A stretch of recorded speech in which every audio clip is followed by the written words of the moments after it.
ismim Umida, familiyam Karimova. O'zim Umitex MChJ korxonasining asoschisi va rahbariman. Alfa o'quv markaziga keladigan bo'lsak, Alfa o'quv markazi agar biznesmen bo'lsa, kasal biznesmen bo'lsa, menga o'xshagan, u diagnostika hisoblanadi. Eng qimmat diagnostika hisoblanadi. Biznesni aynan 5 ta eng kuchli taraflarini va kuchsiz taraflarini ko'ra oldim. O'zimni biznesimni. Nima uchun biznes o'zi savdo-ku? Sotuvdan iborat.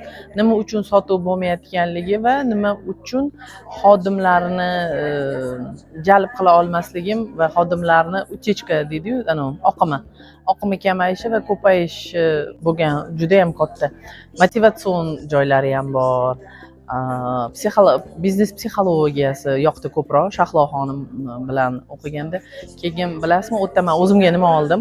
Men sota olirdim, lekin ko'p sotuv qila olmas edim. Menda hozir tishu futbolkam qolmadi, sotib tashladim.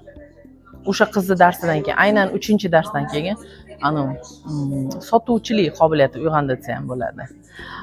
Alfada ko'p aytib o'tadigan narsalar bor. Endi u meni biznesim aynan tekstil, trikotaj, bolalar kiyimi yo'nalishi bo'lgani uchun o'zimga kerakli narsalarni ola oldim men 5 ta darsdan. Baribir boshqatdan ham borgan bo'lardim. O'zim Alfada o'qishni maslahat beraman hammaga.